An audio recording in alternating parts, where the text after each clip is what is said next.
Our national parks are an American triumph, a celebration of our land, a testament to the blessings that we inherited from our forefathers.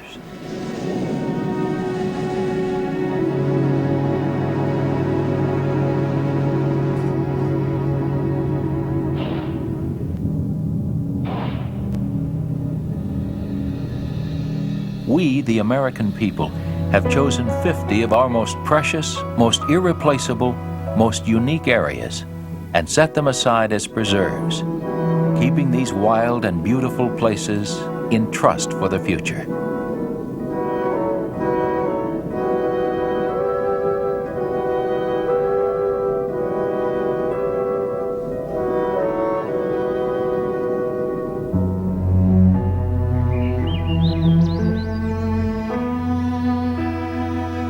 We were the first country to decide that such a step was not only desirable, but necessary. And the American park system is the largest and most varied in the world.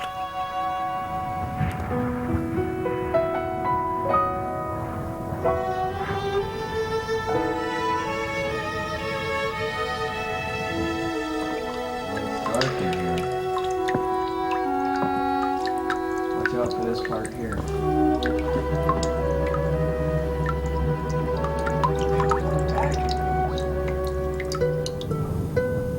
Wind and water etch magnificent monuments from solid rock. The land seems to live and breathe before our very eyes.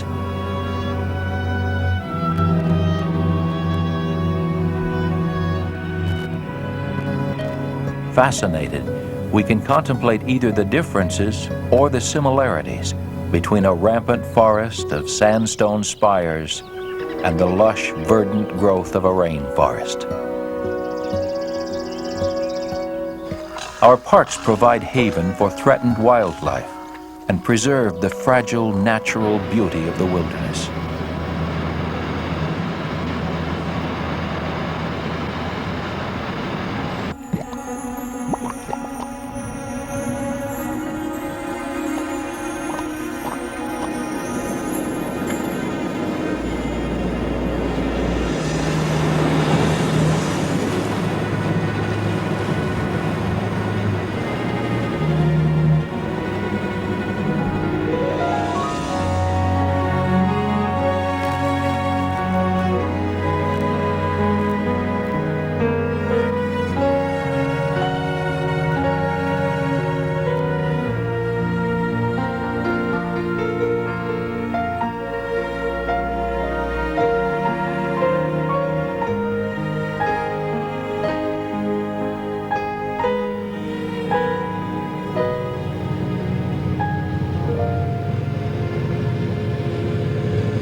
Familiar summer images of Yellowstone's geysers and hot springs always gladden the eye. But few realize that in winter, Yellowstone takes on a frosted majesty of unparalleled splendor.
Fur trappers told of a land perpetually afire, of water that blazed and burst from the ground, and of boiling emerald pools lying jewel-like under the sun.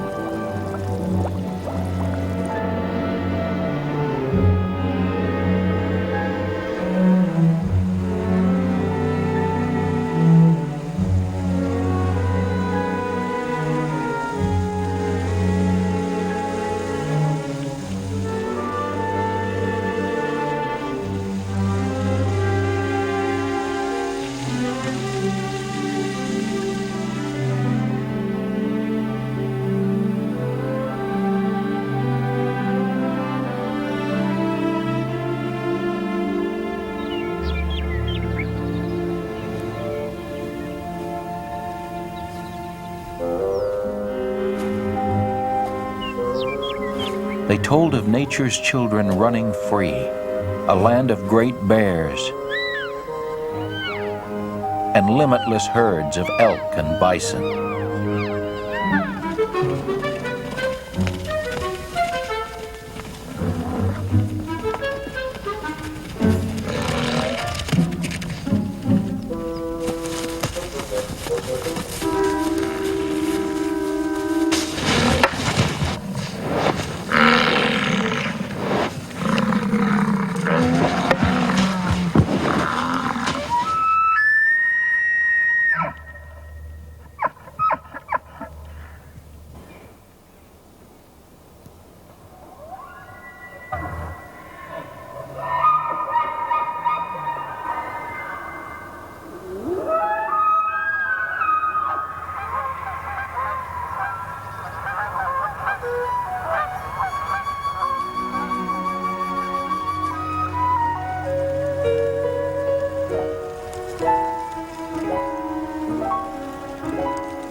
Youngest of the Rockies, the jagged Tetons rise precipitously from the plain.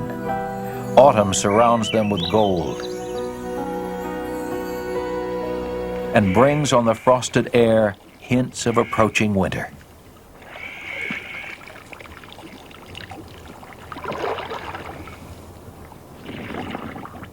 In the valley below, moose and elk can only wait for the impending onslaught of snow.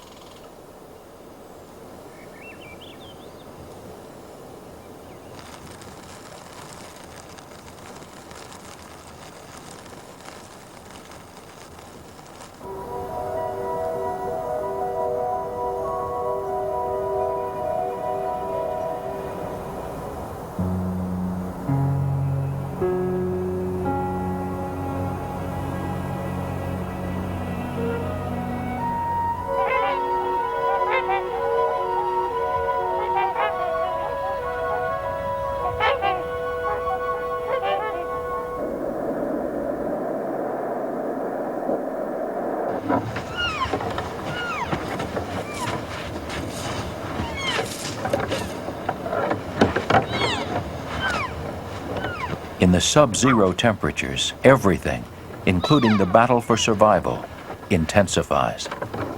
The beauty of winter sometimes masks the harsh reality of an implacable nature.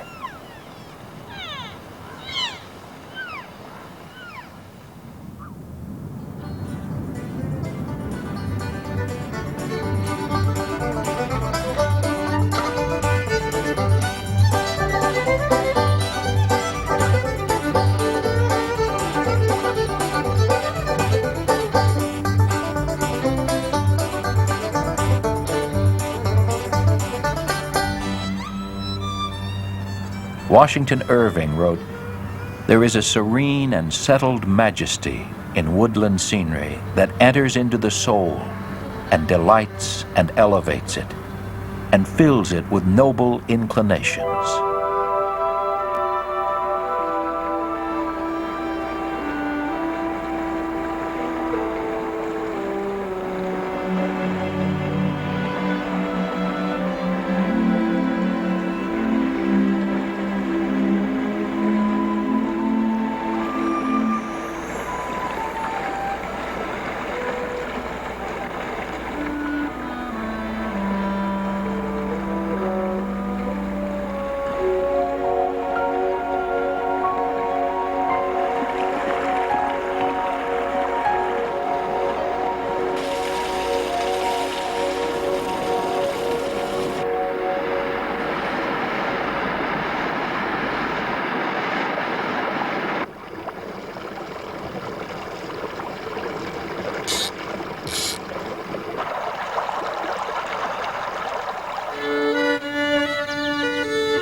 village of Cades Cove, where early American settlers first worked the land's rich soil, is now part of the national park, adding a dimension of recent human history to the ancient forest.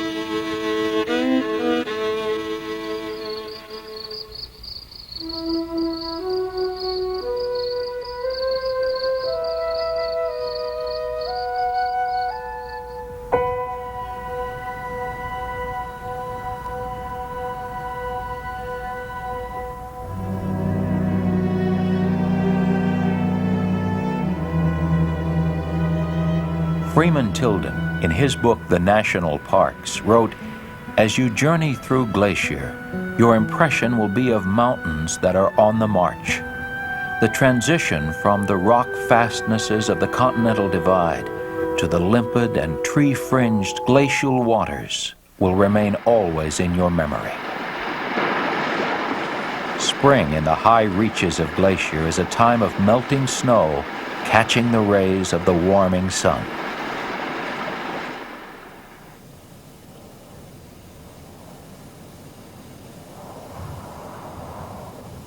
It is a time of rich colors, of mountainsides bursting with new life. It's as if each spring creates the park anew.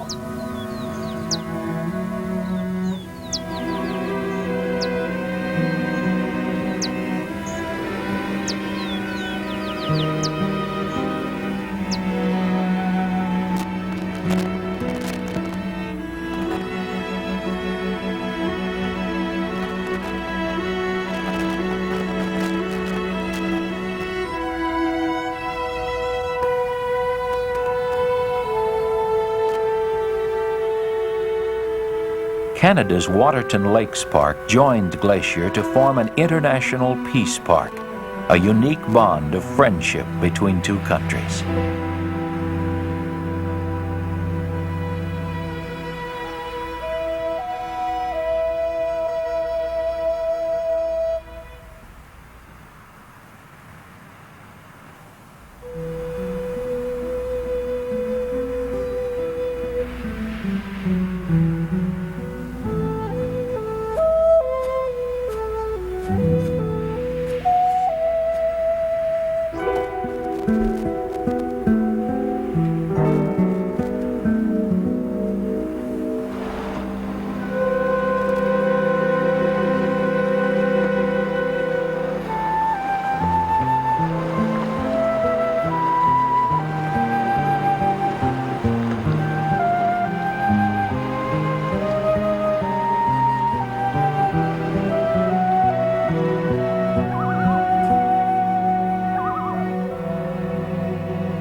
Drifting fog can fill the Grand Canyon, obscuring, if only for a moment, the immense scale of what the Colorado River has carved.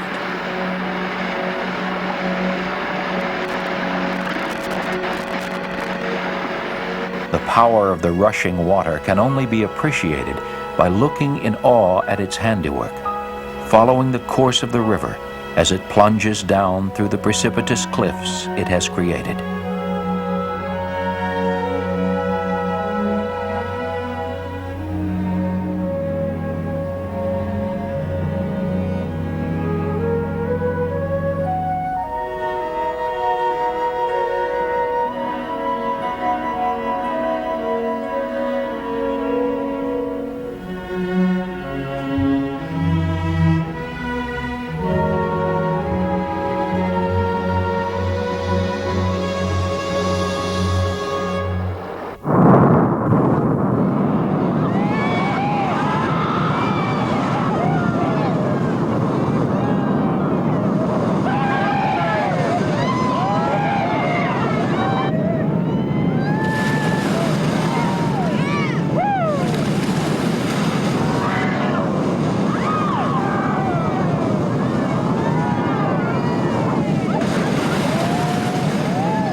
Man has stood within this deep place before, watching as the water carves the canyon, seeing time itself flow through the solid rock, leaving the heart of the earth exposed in its wake.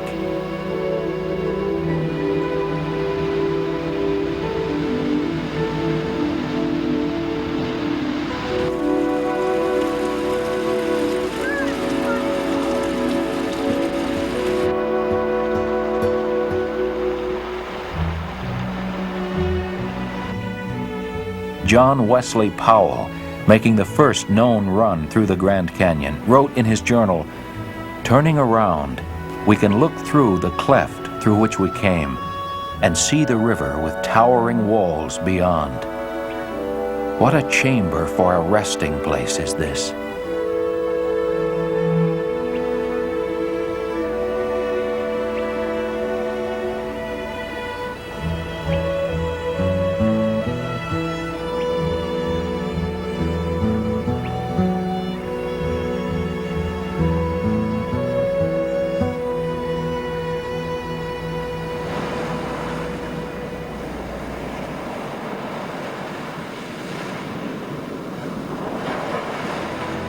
A seacoast, an alpine range, and an amazingly fertile forest combine to create a park where summer and winter can coexist.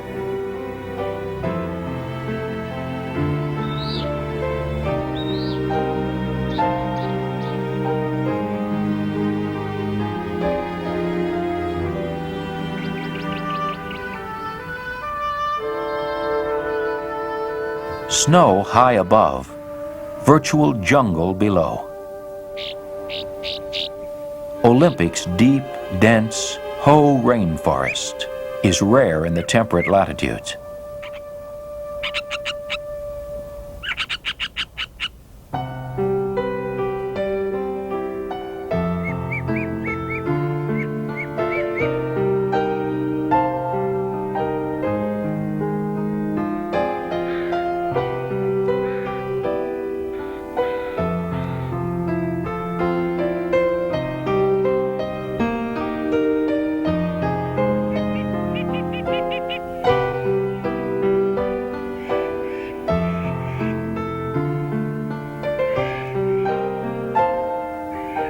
Where the rain falls, there is paradise. Where the land stands free before the rain, the land will blossom, opening its many eyes to find the sun. The rain will find its way down through the wilderness, filling valleys with life as it resolutely makes its way back to the sea.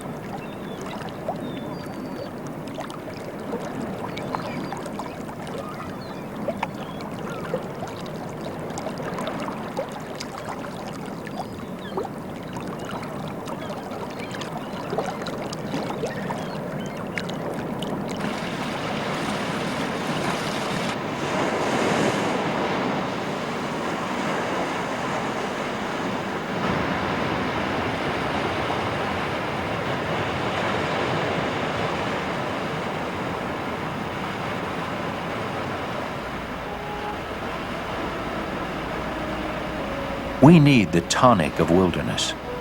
While we seek to know all things, we need all things to be unknowable, air and land and sea.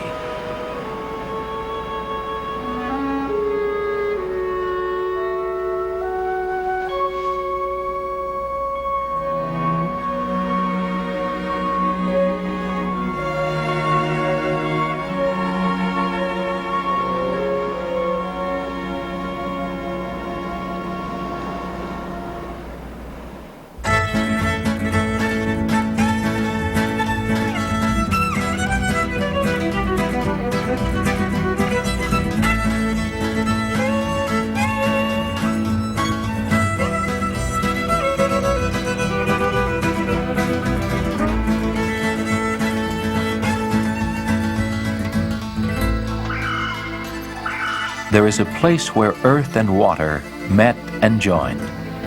A place that could not make up its mind whether to become land or sea, so it became both.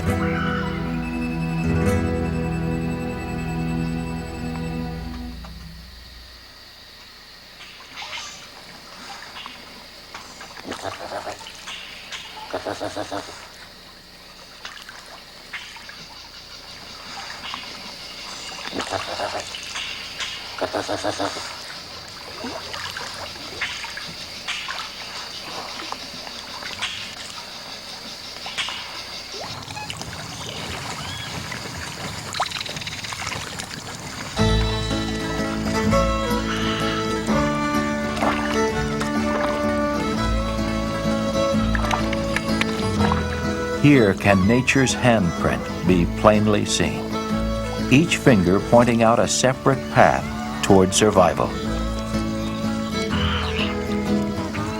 Like the patterns of a fingerprint, the interwoven web of life dances about itself, each element separate and yet irrevocably joined.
Mormon pioneers saw the celestial city here in the sculptured rocks.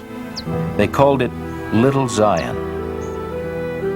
The great white throne of Zion reminds us that the Native Americans revered the canyon as a holy place and preserved it from intrusion.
Sometimes we need to be reminded that, like all living things, we cling precariously to the surface of this planet. We do not own this earth, we share it.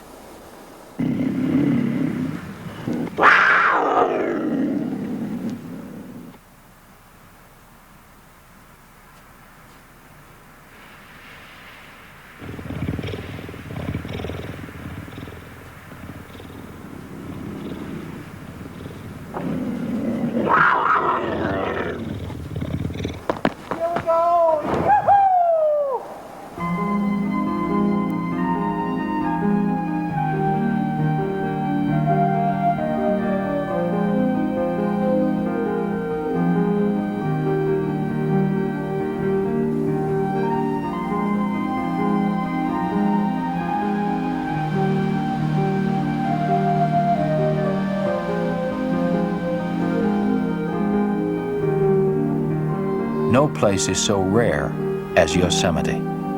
Its granite walls tasseled with waterfalls, its meadows full of wildlife, its high country a realm of lonely grandeur.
The national parks were created to ensure the survival of irreplaceable wildlands, but also to allow us to see the wonders of nature close at hand.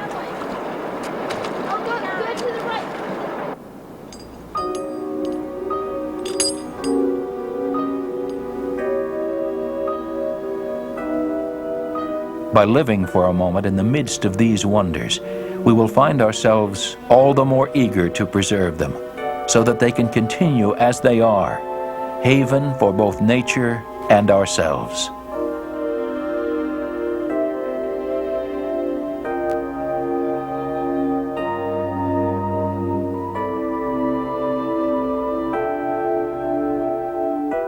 The seasons flow through our national parks in a parade of color and incident, of sunlight and ice.